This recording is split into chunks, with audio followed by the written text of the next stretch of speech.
केंद्रीय सूचना प्रसारण और खेल मामलों के मंत्री अनुराग ठाकुर हमारे साथ मौजूद हैं। अनुराग की जन आशीर्वाद यात्रा निकल रही है, जिस तरह का रिस्पांस है, क्या फील कर रहे हैं? आपने स्वयं देखा कि किस तरह से लोगों का प्यार, सहयोग, समर्थन मिल रहा है प्रदेश के हर कोने में। पहले दिन से लेकर अब तक लगातार लोगों ने रास्ते में रोक रोक कर अपना आशीर्वाद दिया, फूल मालाओं से स्वागत किया, तो किसी ने फूल देकर स्वागत किया। ये कहीं ना कहीं ये अपने आप में दिखाता है कि यहाँ की जनता एक बेटे की तरह प्यार करती है। इसीलिए शायद इन्होंने 4 बार सांसद भी बनाकर भेजा और यहाँ के हमारे कार्यकर्ताओं ने दिन रात एक करके, चाहे मेरा चुनाव हो या पार्टी के लिए वैसे काम करने की बात हो, तो बहुत उत्साह के साथ लगातार काम किया है। ये कहीं ना कहीं एक बहुत बड़ी भारतीय जनता पार्टी की ताकत है, यहाँ का कार्यकर्ता और हिमाचल प्रदेश की जनता। आप सड़कों पे देख रहे हैं कैसे भारी भीड़ दोनों तरफ चल रही है, लोग जा रहे हैं। ये सब इतनी दूर दूर से पहाड़ी क्षेत्र से आशीर्वाद देने आए थे।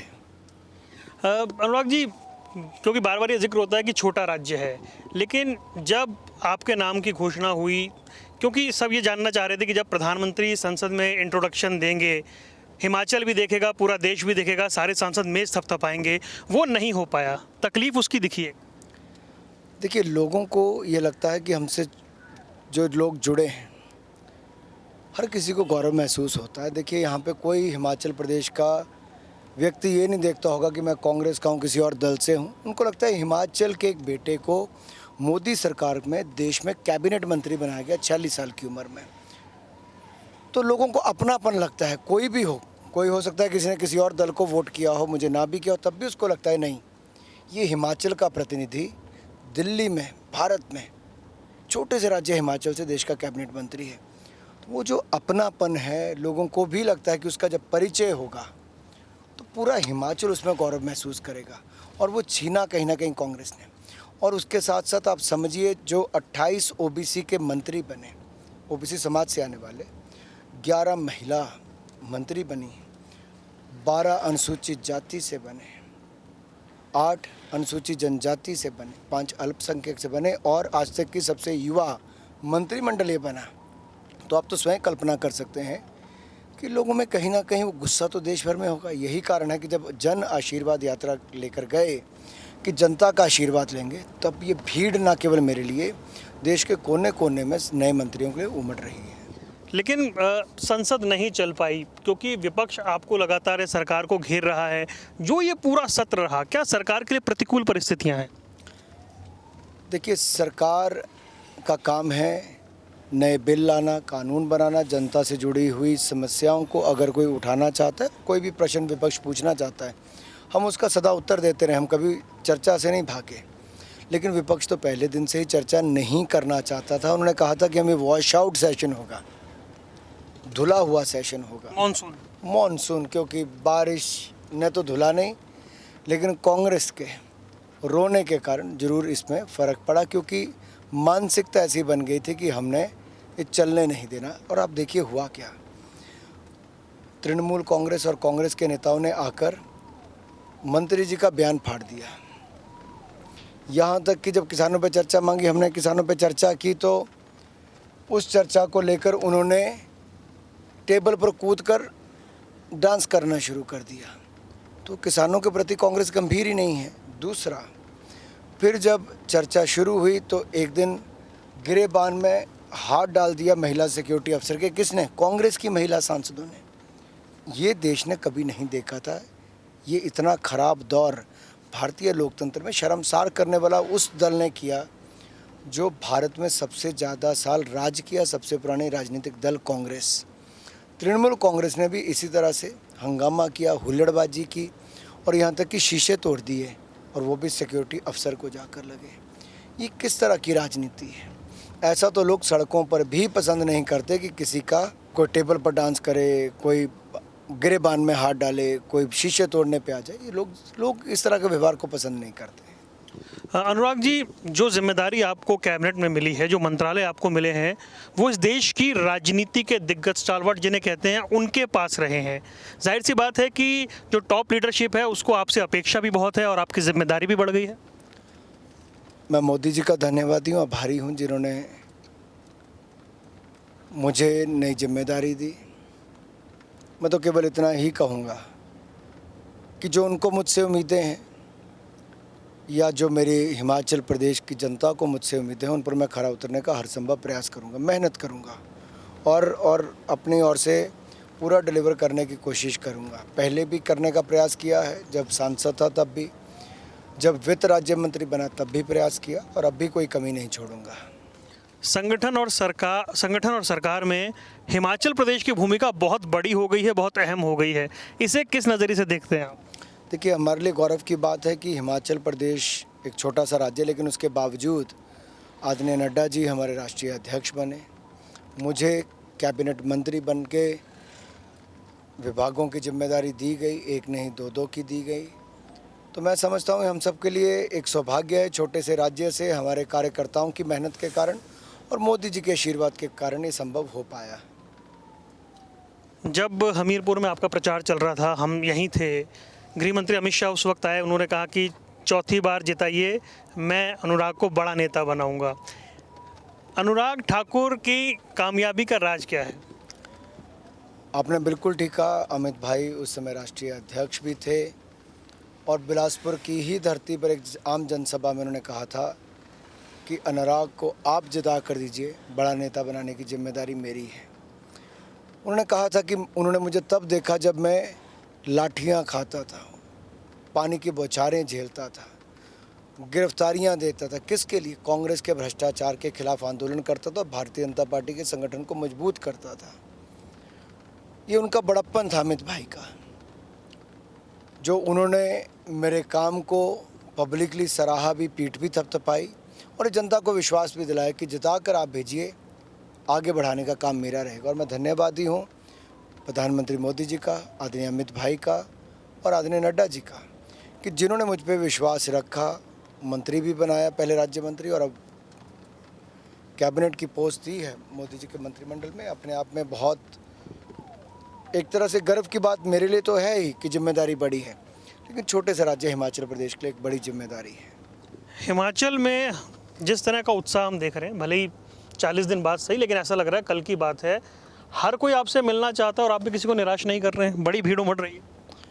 देखिए, जो कार्यकर्ता कई घंटों से खड़ा होकर इंतज़ार करता है, अपने सारे काम छोड़कर, आपने देखा कितने बुजुर्ग लोग भी आते हैं, महिलाएं जो अपना सब कुछ छोड़ कर आती हैं, बुजुर्ग से लेकर हमारी बहनें भी आती हैं। उनमें एक बहुत अपनापन होता है जब वो मिलती हैं। वो कोई दिखावे के लिए नहीं आती कि भीड़ इकट्ठी की है, उनमें एक अपनापन है। वो जब मिलती हैं तो लगता है जैसे अपने भाई से मिल रही हैं, कोई अपने बेटे से मिल रहा है। ये बहुत कम देखने को मिलता है। ये तब आता है जब आप दिल से किसी को चाहते हो, और शायद मैंने आज तक कुछ कमाया है तो यही कमाया कि जनता का प्यार। और यही है कि जब मेरा चुनाव होता है तो शायद मैं तो बाकी संसदीय क्षेत्रों में भी जाता हूँ, लेकिन मेरे संसदीय क्षेत्र के मेरे कार्यकर्ता, मेरे भाई बहन दिन रात एक कर देते हैं। और संसदीय क्षेत्र की जनता ने भी सदा उम्मीद ही देखी और जिस तरह से वोट किया है, मैंने भी प्रयास किया कि जब चुन कर गया तो उनकी बातों को संसद में भी पूरी गंभीरता से उठाया। और जो बड़े प्रोजेक्ट हैं, जैसे एम्स अस्पताल हो गया, पीजीआई अस्पताल हो गया, मेडिकल कॉलेज हो गए, एनआईटी हो गया, IIIT हो गया, हाइड्रो इंजीनियरिंग कॉलेज हो गया, सेंट्रल यूनिवर्सिटी हो गया, और कई और शिक्षण संस्थान, बहुत सारे केंद्रीय विद्यालय हों, खेलों के संस्थान हों, ये सब लेकर आया। रेलवे लाइन भानुपल्ली बिलासपुर की शुरुआत की, 20 किलोमीटर का काम भी शुरू हो गया, अगले 20 किलोमीटर का और भूमि अधिग्रहण का काम भी शुरू हो गया। नंगलूना तलवाड़ा रेलवे लाइन 40 सालों से नाम मात्र काम हो रहा था, हमने उसको भी पूरी ताकत के साथ आगे बढ़ाया और हिमाचल प्रदेश का पूरा काम करवाने का काम किया है। क्योंकि अब आपके पास अहम मंत्रालय भी हैं, खेल मंत्रालय, आप क्या ये संयोग है कि क्रिकेट खेलते और खिलाते खिलाते आप देश के खेल मंत्री बन गए? बचपन से बनना तो एक खिलाड़ी चाहता था तो मैं, क्योंकि जो मेरी पढ़ाई थी वो पंजाब में हुई। मेरे पिताजी प्रोफेसर थे, काम करने की दृष्टि से वो वहाँ पर गए थे। और मेरे पिताजी 10वीं कक्षा के बाद जब जालंधर गए तो LIC में नौकरी करते थे, शाम की इवनिंग क्लासेस में पढ़ते थे, BA किया, MA किया, लॉ किया, प्रोफेसर बने। तो प्रोफेसर थे दोआबा कॉलेज जालंधर में। तो मैं भी बचपन में 3 साल का जब था तब जालंधर जग गया माता जी के साथ। मेरा क्रिकेट में रुचि पैदा हुई, मैं पंजाब की टीम का कप्तान रहा, जूनियर टीम्स का 16 का 19 का, उत्तर भारत की नॉर्थ जोन की टीम का कप्तान रहा और साल ही ऑल इंडिया चैंपियन रही, राष्ट्रीय विजेता हम लोग बने। यूनिवर्सिटी का रणजी ट्रॉफी का उसका मैं सदस्य रहा, वो हम नेशनल चैम्पियन बने, हम उसके भी नेशनल चैम्पियन बने। तो ये अपने आप में दिखाता है कि रहा तो मैं वहाँ पर, लेकिन दिल मेरा सदा हिमाचल में था, क्योंकि हिमाचल से ही एक लगाव था, जुड़ाव था। लेकिन कुछ घटना ऐसी घटी जिसके कारण मुझे 20 वर्ष की आयु में क्रिकेट खेलना छोड़ना पड़ा, कामकाज शुरू करना पड़ा। जिम्मेदारियां बहुत छोटी सी उम्र में कंधों पर आ गई थी, लेकिन ईश्वर शायद कुछ ना कुछ करता है। जब मैं देश के लिए खेलना चाहता था, मेरे साथ वाले कई खेले, विजय भारद्वाज, VVS लक्ष्मण और बहुत सारे खिलाड़ी मेरे साथ वाले खेले, लेकिन मुझे बहुत जल्दी छोड़ना पड़ गया। तो मुझे कहीं ना कहीं ये लगता था कि मेरे साथ ठीक नहीं हुआ। मैंने जब कामकाज में बहुत मन लगाया, फैक्ट्री अच्छी चलानी शुरू की, तो अचानक से मैं हिमाचल प्रदेश क्रिकेट संघ का अध्यक्ष बन गया, जो मैंने सोचा नहीं था 25 साल की उम्र में। और मैं देश का सबसे लंबे समय तक सबसे युवा अध्यक्ष रहा, 17 साल तक हिमाचल प्रदेश क्रिकेट संघ और BCCI का सबसे युवा अध्यक्ष भी बना। यही नहीं, केवल पद के लिए नहीं, हमने प्रयास किया अपनी ओर से कि हम अपनी जिम्मेदारी निभाएं। धर्मशाला में स्टेडियम बनाया, सब कुछ किया। और अगर आपकी मैं बात का उत्तर दूं कि खेल मंत्री बनने की बात करूं, तो खेल मंत्री तो मैं कई बार कहता हूं कि डेस्टिनी प्ले इट्स रोल। नियति ने तय कर रखा था। नियति ने तय कर रखा था। मैंने तो कभी राजनीति में आने का भी नहीं सोचा था। मैंने तो खेल स्टेडियम बनाए, खेलों को आगे बढ़ाया, धर्मशाला स्टेडियम बनाया, दुनिया भर के लोग आज वहाँ पर आते हैं।